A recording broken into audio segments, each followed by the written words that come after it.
Que nós publicamos não será em 2012, Chico Xavier revela a data do novo mundo, a data limite do novo mundo.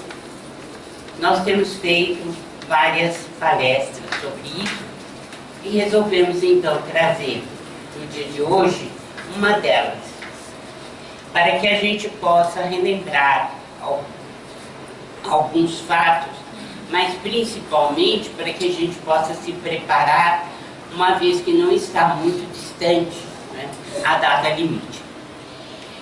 Kardec disse em A Gênese: são chegados os tempos, dizem-nos de todas as partes, marcados por Deus, em que grandes acontecimentos vão se dar para a regeneração da humanidade. Em que sentido deve-se entender essas palavras proféticas?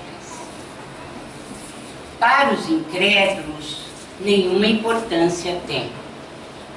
Para a maioria dos crentes, elas apresentam qualquer coisa de místico e de sobrenatural, parecendo-lhes prenunciadoras da subversão das leis da natureza.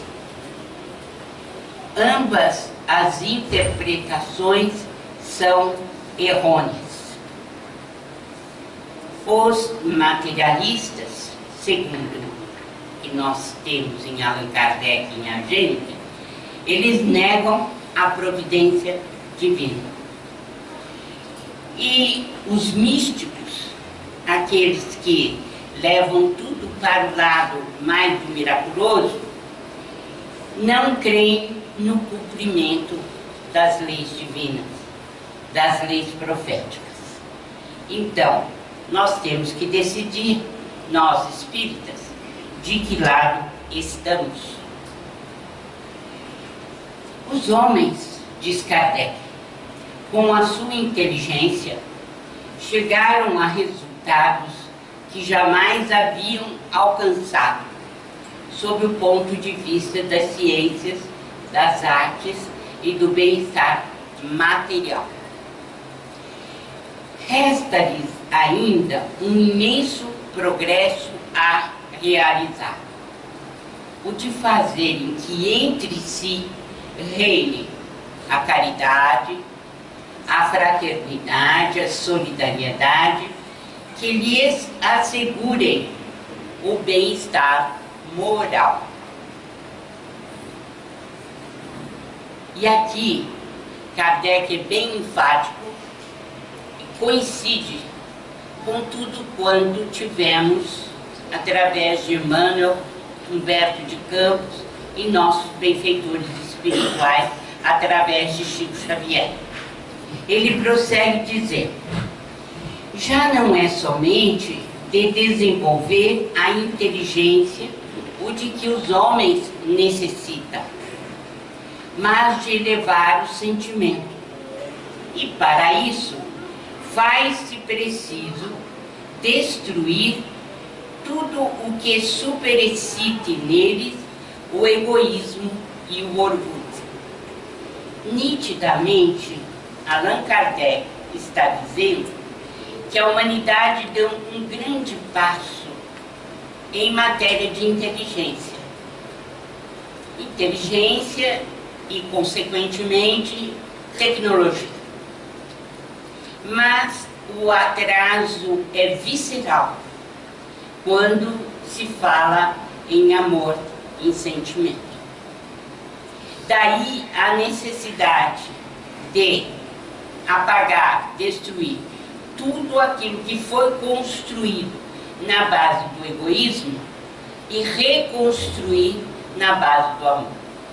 Isso fica muito nítido quando a gente lê e estuda a Gênese com bastante atenção. E Kardec bate na mesma tecla. Tal período em que doravante vão entrar e que marcará uma das fases principais da vida da humanidade. nestes tempos não se trata de uma mudança parcial, de uma renovação limitada a certa região, a uma doutrina ou a um povo ou a uma raça. Trata-se de um movimento universal, a operar-se no sentido do progresso moral. O que é que Kardec está falando aqui? Gostaria de ouvi-los. O que é que ele está dizendo? Elevar o grau de moralidade do planeta, que eu acho que é o principal, né? O cerne, eu acho, da questão. Que a transformação não será regional. Vejam o termo, né? Nestes tempos, não se trata de uma mudança parcial, de uma renovação limitada a certa região. O que é que ele está dizendo? O planeta inteiro. Então, tanta, né, tanta especulação tem sido feita quando nós levantamos essa questão, porque, na verdade, Kardec, nós todos dizemos que estudamos e que ele está ultrapassado, mas, na verdade, né, é uma tristeza, porque não se conhece nada de Allan Kardec. Né? Alguma coisa de O Livro dos Espíritos, o Evangelho, mas e os outros livros? Sobretudo a Gênesis. Onde é que nós colocamos esse conhecimento? Então, é lícito a gente dizer que Kardec não tocou no assunto? Em absoluto. Porque no capítulo 18, Os Tempos São Chegados, ele não deixa um assunto sem desenvolver. E é nesse sentido que nós estamos fincados no momento e principalmente lamentamos quando o meio espírita pensa que num passe de mágica nós vamos construir um novo mundo. Isso é um absurdo, não é verdade. Sem muito esforço, esse mundo que nós construímos não vai prosseguir dentro do mesmo diapasão, da mesma marcha. Não vai ser assim. E veja, Kardec escreveu, e a Gênesis saiu em 1868, e ele já dizia que o planeta inteiro estava em xeque. Ou não? Ou será que eu interpretei errado isso aqui? Acho que não. Está muito claro. A geração futura, desembaraçada das escórias do velho mundo e formada de elementos mais depurados, se achará possuída de ideias e de sentimentos muito diversos dos da geração presente, que se vai a passo de gigante. O velho mundo estará morto e apenas viverá na história, como o estão hoje os tempos da Idade Média, com seus costumes bárbaros e suas crenças supersticiosas. Vai haver ou não um velho mundo que se destrói e um novo mundo em outra data? Por tudo que está aqui, o que vai ocorrer? E isso é anunciado desde quando? Desde que o Espiritismo veio à face da Terra. E, sobretudo, está registrado para a posteridade em A Gênese, em 1868. Emmanuel, ele nos havia dito, em 1938, que o final dos tempos coincidiria com o final do ano, no final do ano 2000, que é o final do século XX. No entanto, e ele faz no livro A Caminho da Luz. Se não, vejamos, são chegados os tempos em que as forças do mal serão compelidas a abandonar as suas derradeiras posições de domínio nos ambientes terrestres. E os seus últimos triunfos são bem o penhor de uma reação temerária e infeliz, apressando a realização dos vaticínios sombrios que pesam sobre o seu império perecível. Quem lê A Caminho da Luz, de 1938, espera esse final para o ano 2000, ou para o término do século XX. Mas nós vamos ver que a data mudou.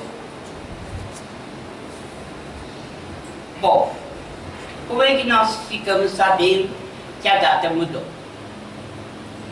Porque no dia 20 de julho de 1969, reuniu-se a constelação superior de espíritos no sistema solar.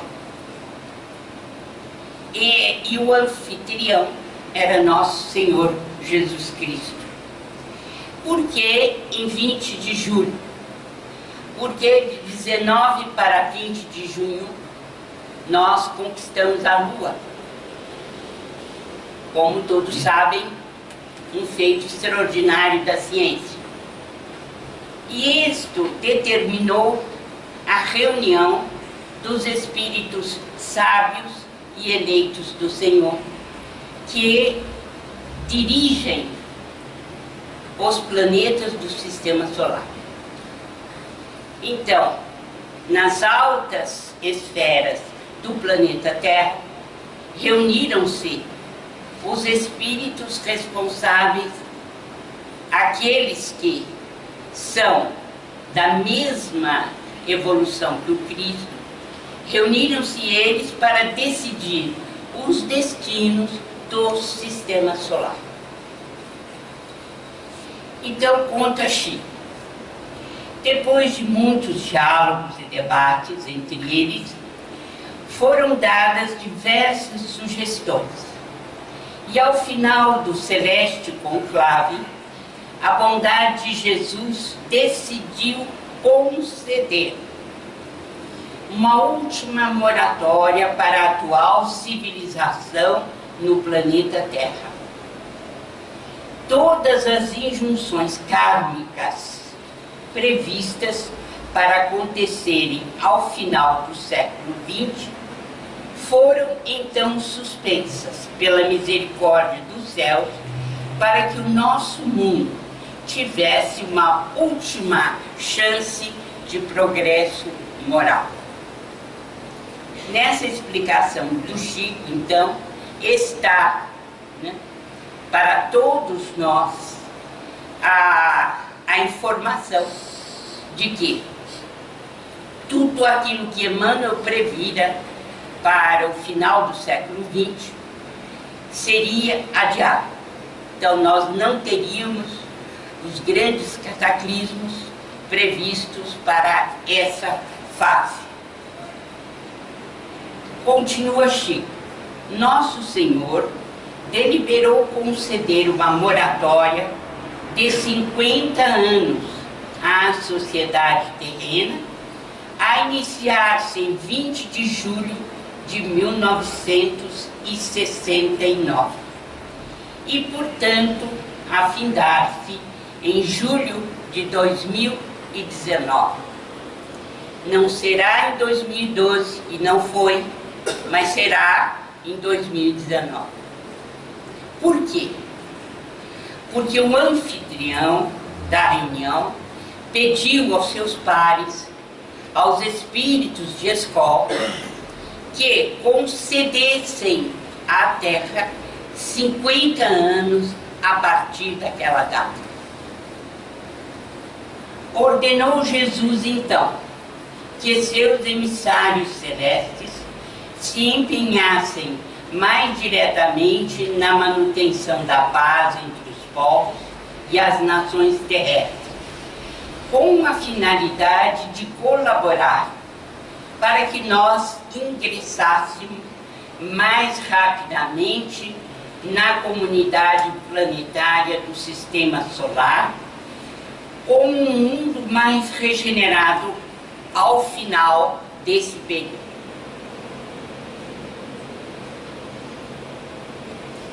Continua Chico.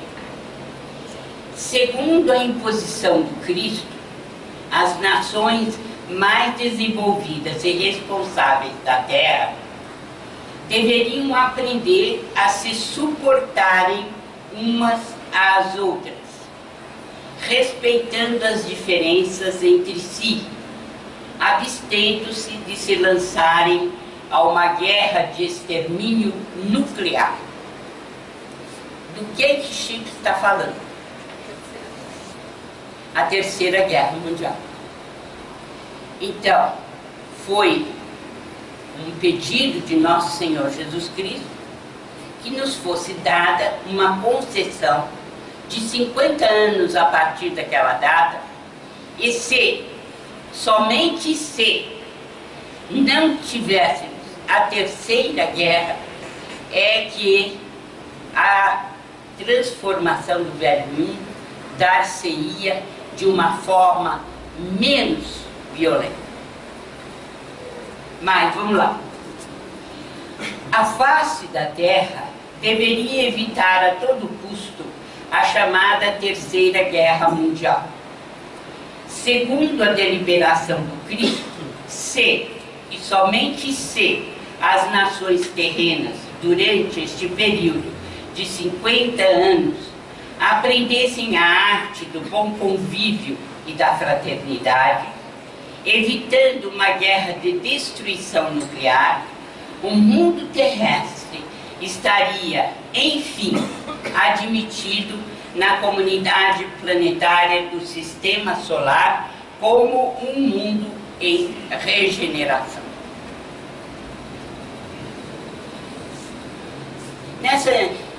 Nessa conversa que ele teve com Geraldinho Lemos, ele afirma, o Chico afirma: nenhum de nós pode prever, Geraldinho, os avanços que se darão a partir dessa data de julho de 2019, se apenas soubermos defender a paz entre nossas nações mais desenvolvidas e cultas. Eis aqui o desafio e a primeira hipótese. A Terra está sob vigilância do mundo espiritual, a fim de que decida o que é que pretende. Então, há dois epílogos. Um deles é esse: sem guerra, dentro de 50 anos, que esse período está a terminar em 2019. Qual será esse progresso? Inimaginável. Nós alcançaremos a solução para todos os problemas de ordem social.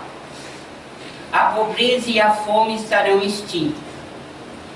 Haverá avanços da medicina pela manipulação genética, a cura das doenças do corpo físico, total acesso à informação e à cultura, que será mais generalizada, visitas de maneira aberta de nossos irmãos de outros planetas mais evoluídos, fabricação de aparelhos que nos facilitarão o contato com as esferas desencarnadas, um mundo novo, uma nova terra, uma gloriosa fase de espiritualização.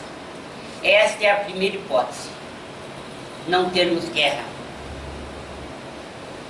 A segunda hipótese, segundo o livre-arbítrio dos que vivem na Terra, nós humanos,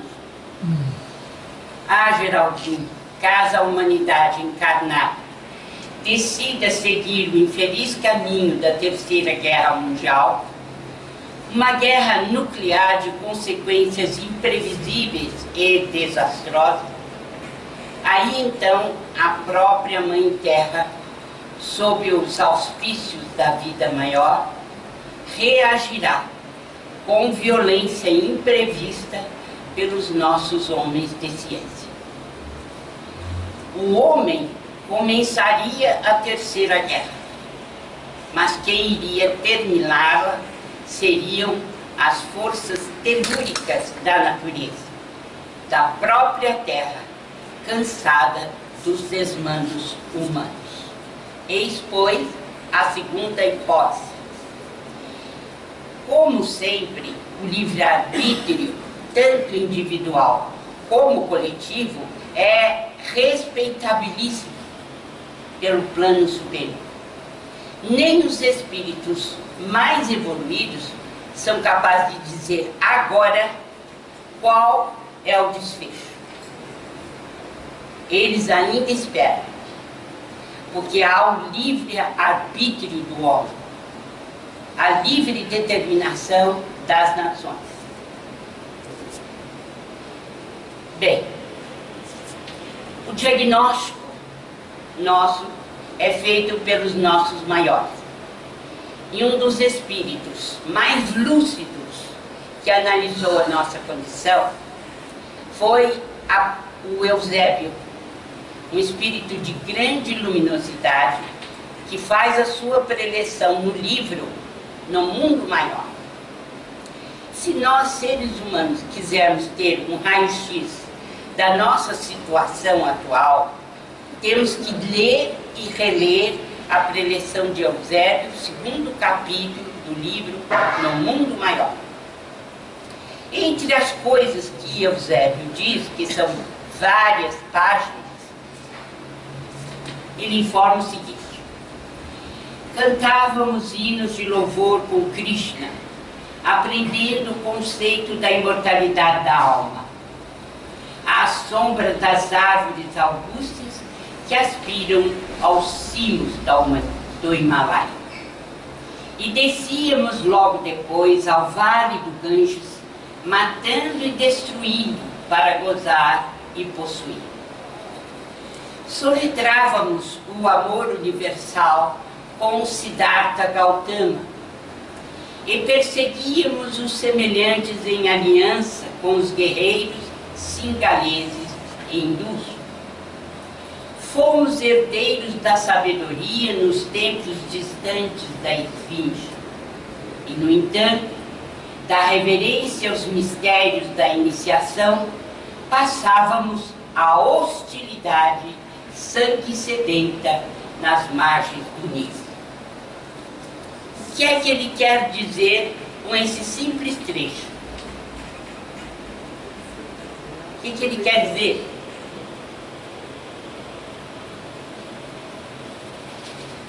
Nós pertencemos praticamente a muitas religiões. E onde renascíamos, nós tínhamos o apoio da religião. Mas o que acontecia? Praticar algum amor. Nós entrávamos para a religião e a religião nunca entrou em nós.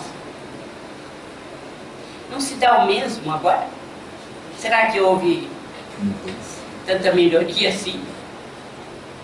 Basta ver noticiário de jornal, da TV, da mídia em geral. Esse diagnóstico é perfeito.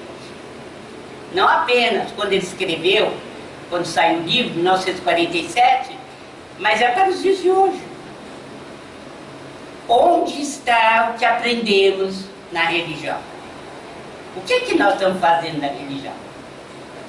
Porque quando a gente fala em religião, nós estamos falando em modular, exercitar e adquirir o amor.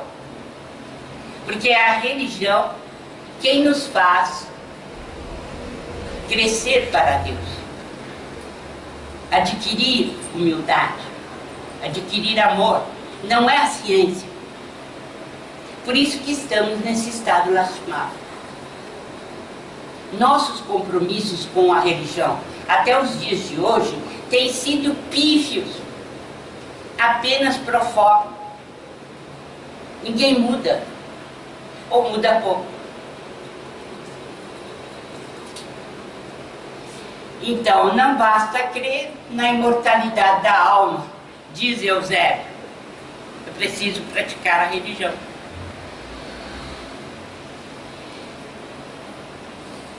Emmanuel continua no diagnóstico da nossa situação. Organizar um quadro escuro que se esforçam por disfarçar nos banquetes políticos e nos votos de paz. Beleza de frase, né? Nós vivemos disfarçando, infelizmente. Quer dizer, para nós, a paz, vamos lutar pela paz, mas o que Emmanuel diz? Por detrás existe todo um movimento para disfarçar, né? E disfarçar nos banquetes políticos e nos votos de paz, quando na verdade nós não estamos interessados verdadeiramente em amar. Mas as nuvens de ódio que se avolumam na psicosfera do planeta rebentarão em tormentas arrasadoras sobre as comunidades terrestres. Os habitantes da Terra vão emergir dos escombros.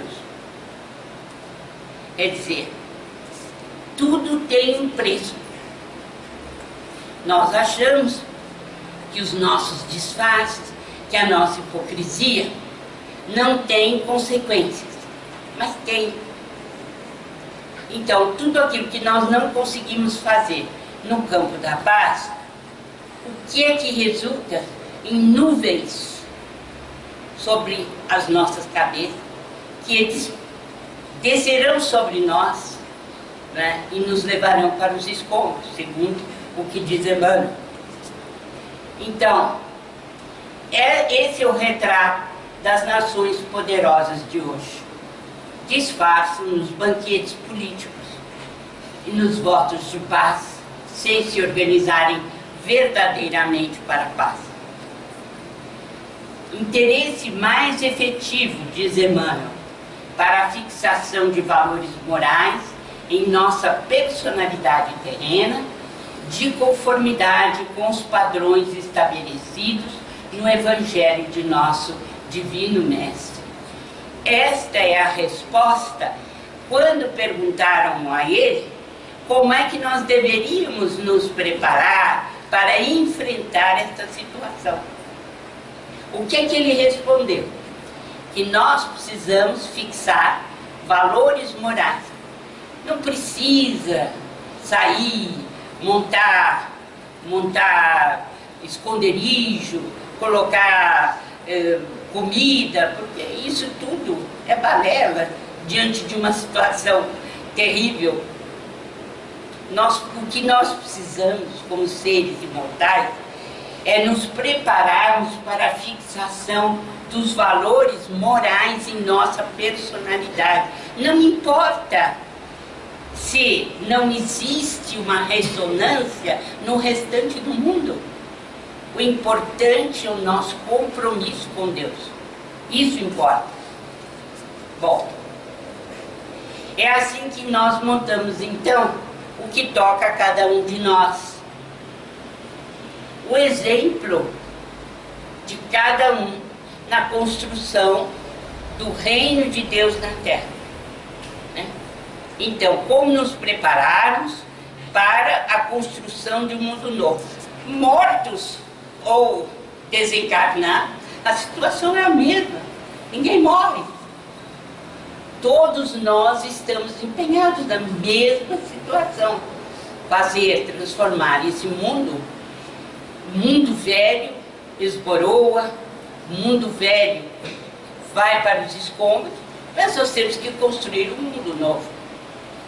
E esse mundo novo depende de cada um de nós. Então, reconhece-se o verdadeiro espírita pela sua transformação moral e pelo esforço que faça em dominar suas más inclinações. Isso escreveu Allan Kardec no Evangelho segundo o Espiritismo. Qual o meio prático mais eficaz para se melhorar nessa vida e resistir ao arrebatamento do mal? Resposta dos Espíritos. Um sábio da antiguidade vos disse: conhece-te a ti mesmo. Conhecer-se a si mesmo é a chave do progresso individual. Mas qual é o meio para se chegar a isso? Resposta de Santo Agostinho, no Livro dos Espíritos: fazei o que eu fazia quando vivi na terra. Ao fim de cada dia, interrogava a minha consciência, passava em revista o que havia feito e me perguntava a mim mesmo se não tinha faltado ao cumprimento de algum dever, se ninguém teria motivo para se queixar de mim. Foi assim que cheguei a me conhecer e ver o que em mim necessitava de reforma. É bem prática a colocação de Agostinho. A questão nossa é seguir a orientação. Esse é o problema. Aquele que todas as noites, prossegue Agostinho, lembrasse todas as suas ações do dia e se perguntasse o que fez de bem ou de mal, pedindo a Deus e ao seu anjo guardião que o esclarecessem, adquiriria uma grande força para se aperfeiçoar, porque, acreditai-me, Deus o assistirá. Então, é uma maneira de desenvolver também a fé. Quer dizer, passarmos pelo crivo da razão as nossas atitudes, verificarmos o que poderia ser mudado ou o que deveria ser mudado e o empenho nosso em realizar a mudança. Conhecer-se a si mesmo significa assumir deliberadamente o combate à predominância da natureza animal. Toda vez que o egoísmo predomina na nossa vida, é o animal do passado que vem à tona, e não o homem renovado do século XX, ou que deveria ser renovado. Conhecer-se a si mesmo, segundo Allan Kardec, seria conhecer as suas paixões. Quer dizer, o egoísmo, o orgulho, a sensualidade são paixões que nos aproximam da natureza animal, prendendo-nos à matéria. Então, tudo aquilo que nos leva a defeitos como esses, também nos afundam ou nos apartam da possibilidade de estar com Deus e de participar do seu plano de construção de um mundo novo. O desprezo para com as futilidades mundanas e o cultivo do amor ao próximo aproximam-nos da natureza espiritual. O forte e o poderoso devem apoio e proteção ao fraco, porque aquele que abusa da sua força e do seu poder para oprimir o seu semelhante, viola a lei de Deus. Kardec, no comentário então sobre conhecer-se a si mesmo, o Livro dos Espíritos, esquadrinha mais e mais a nossa necessidade de conhecer-se a si mesmo e realizar a modificação.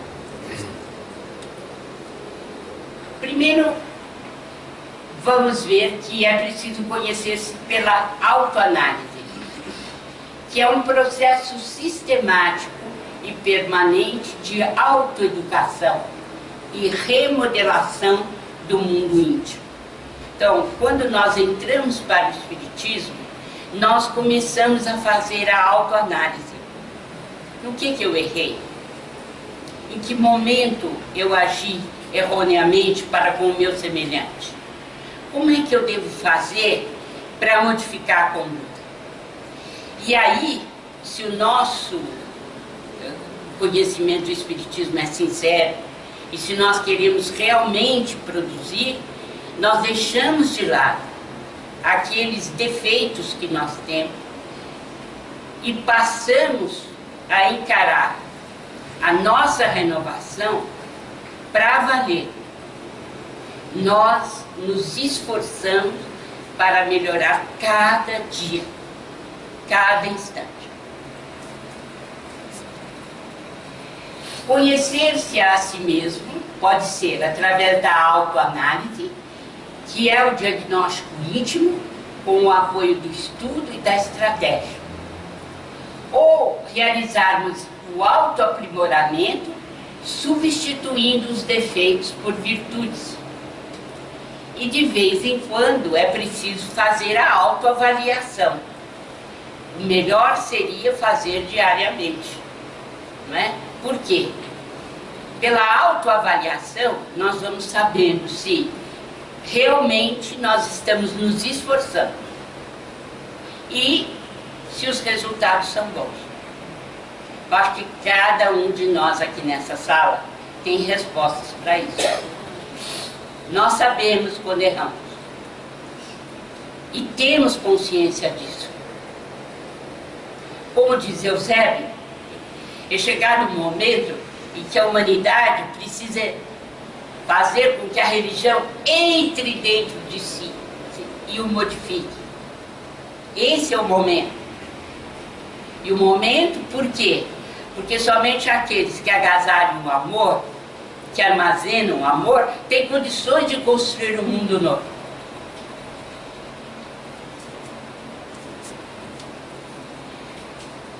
Então, conhecer-se pela autoanálise é trazer à consciência defeitos e vícios em autoavaliação constante. É preciso definir o que deve e precisa ser modificado e estabelecer metas. Por exemplo, olhando francamente para dentro de nós mesmos, quais as conclusões a que nós chegamos? Quais são os defeitos? No que nós estamos falhando? E partir com sinceridade para resolvermos a questão. Através dessa autoanálise e com a ajuda dos benfeitores espirituais, não é difícil descobrir quais são os nossos pontos fracos, o calcanhar de Aquiles, né?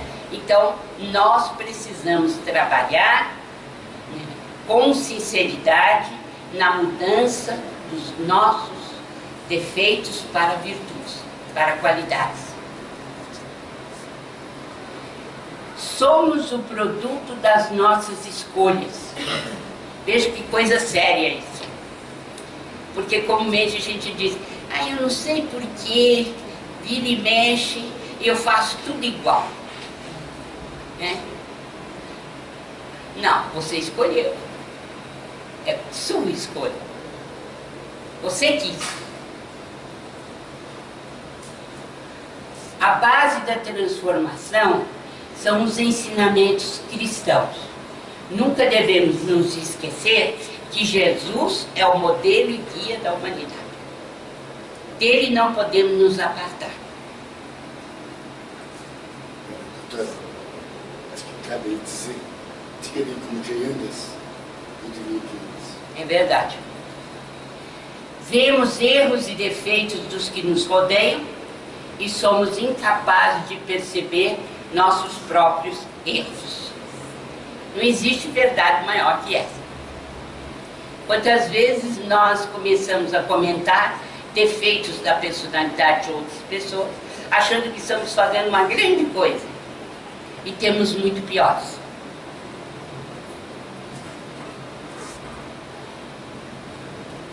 Temos que ter uma resistência voluntária ao arrastamento das más tendências. Aí é que entra o problema da força de vontade e das escolhas. É você diagnosticar quais são as suas más tendências. E nós fugimos disso, infelizmente. Queremos jogar para debaixo do tapete. Infelizmente é assim. Para abandonar os vícios. O vício é uma forma de suicídio que causa lesões no corpo espiritual. E por isso é que o espírita, ele se empenha para deixar de fumar. Se ele tiver jogos de azar, ele procura deixar os vícios do álcool e das drogas. Enfim, deixar todo e qualquer vício. E principalmente saber que o vício é um atrativo para o mundo espiritual, para espíritos ainda infelizes, inferiores, que estão na mesma faixa vibratória. Então ele precisa abandonar as más tendências, os vícios, para que também com ele os espíritos aproveitem e larguem, por sua vez, os mesmos vícios. Porque as parcerias se estabelecem logo, logo. É imediata.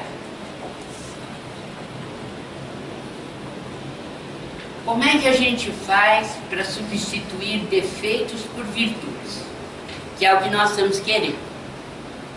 O egoísmo é incompatível com a justiça, o amor e a caridade. Ele neutraliza todas as outras qualidades. Quando nós percebemos que estamos sendo injustos, que não estamos lidando dentro da área do amor e da caridade, podemos ter certeza de que nós não estamos dentro da área do amor como os espíritos nos recomendam. Porque só o amor é que neutraliza o egoísmo. Quais são os vícios da mente? O orgulho, a vaidade, a tirania, o egoísmo, a preguiça, a crueldade, que são vícios da mente, gerando perturbações e doenças em seus instrumentos de expressão. Mas, como diz Emmanuel, os benfeitores espirituais, nós somos de boa vontade. Porque estamos acostumados a errar há centenas de anos. E quando a gente se propõe a acertar, é preciso persistência, perseverança. Por isso que Jesus disse: perseverai até o fim e sereis salvos. Porque todo e qualquer movimento precisa de empenho, de modificação. E isso leva tempo. Para vencer o orgulho e a vaidade, a inveja, a avareza, o ódio, a vingança, a agressividade e a maledicência, a intolerância e a impaciência, o personalismo. O médium personalista que acredita que ele é o maior é passaporte para o fracasso. E isso qualquer pessoa. Quando a vaidade sobe a cabeça, quando nós achamos que somos insubstituíveis e cremos sinceramente que a nossa personalidade faz falta em algum lugar, ponto aberto para o fracasso. Ninguém é insubstituível. E não estamos fazendo senão a nossa obrigação.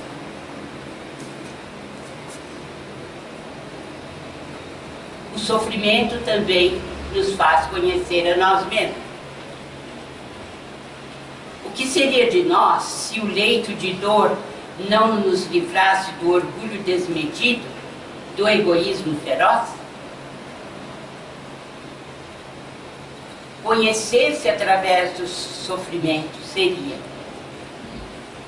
nos períodos de tratamento, darmos mais valor a esse bem precioso que é a saúde.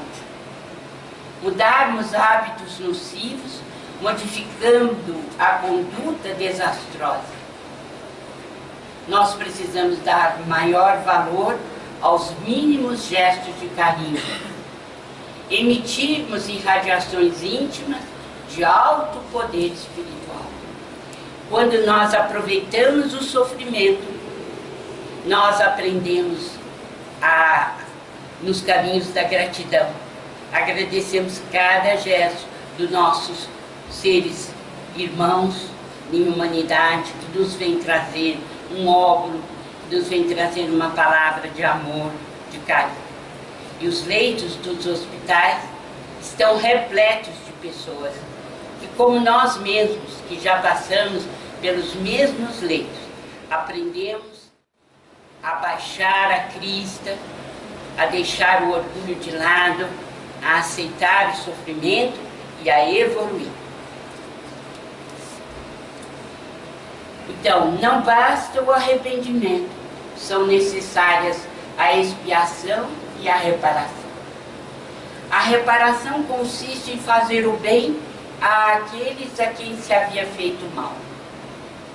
E também praticando o bem em compensação ao mal praticado. Isto é, tornando-se humilde se tem sido orgulhoso, amável se foi rude, caridoso se foi egoísta, benigno se foi perverso, laborioso se ocioso, útil se foi inútil, frugal se intemperante, exemplar se não o foi. São palavras de Allan Kardec em O Céu e o Inferno.